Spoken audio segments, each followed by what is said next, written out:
Assunto: a troca do domicílio eleitoral da deputada paulista Rosângela Moro, do União Brasil, para Curitiba, segue, como a gente já explicou aqui, movimentando o meio político. Mas agora também tem gerado respostas no meio jurídico. Isso porque a juíza Cristine Lopes, que era a primeira zona eleitoral de Curitiba, abriu prazo de 10 dias para que a parlamentar se manifeste sobre a ação do PT, que afirma que a vinda para o Paraná fere normas eleitorais. Rosângela enfrenta então 2 processos que são ali abarcados pelo PT no Paraná e também em São Paulo. O objetivo é fazer com que ela seja impedida de sair de São Paulo, o que pode inviabilizar uma eventual disputa frente à Prefeitura de Curitiba ou até ao Senado Federal, caso realmente Sérgio Moro seja cassado pela Justiça. Em 2022, Rosângela foi eleita por São Paulo com mais de 217 mil votos, o que representa quase 1% do eleitorado do estado. Segundo o Tribunal Superior Eleitoral, pessoas que mudam de cidade ou estado tinham aí até 8 de maio para transferir o domicílio eleitoral para poder participar normalmente das eleições de outubro, seja como eleitor ou candidato. O Tribunal Superior Eleitoral informa que ainda depois da data o cadastro fica fechado para a organização das disputas. A troca de domicílio eleitoral de Rosângela Moro ocorreu no dia 7, exatamente um dia antes do prazo final. Com isso, pela lei, ela não tem impeditivos para concorrer em outubro, tendo aí o domicílio eleitoral em Curitiba.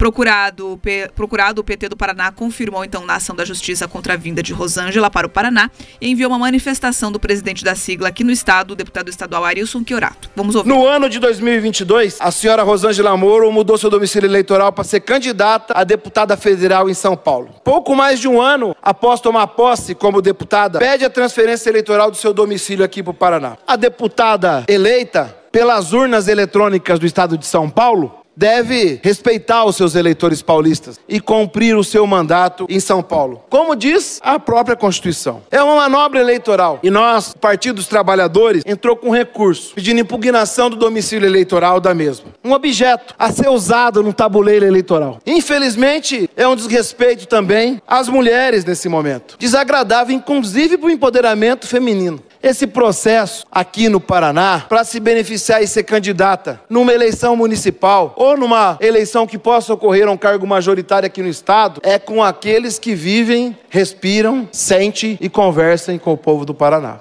E a regra que elenca o número de deputados por estado? Se isso ocorrer, vai ser desrespeitada. Essa troca de São Paulo pelo Paraná, ou no passado do Paraná por São Paulo, é a prova mais fidedigna que só há um processo pessoal na cabeça dessas pessoas. E nunca é o povo paranaense.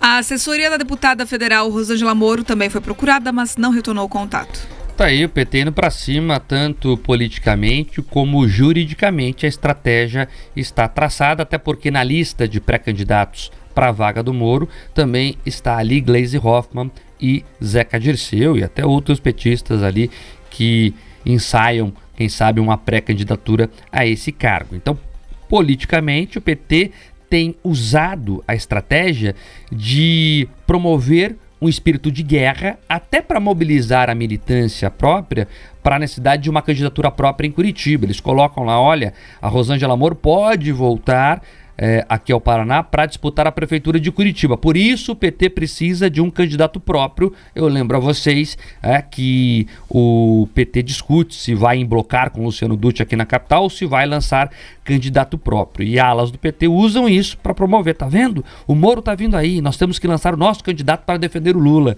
Então o PT se utiliza dessa estratégia e juridicamente, claro, vai entrar com questionamentos ali para tentar ver o que consegue com tudo isso. Os próprios juristas ligados ao partido acham muito difícil uma ação dessa prosperar. Mas, claro, eles protocolam esses pedidos até para gerar a manchete e gerar o debate que nós temos aqui nesse momento, inclusive.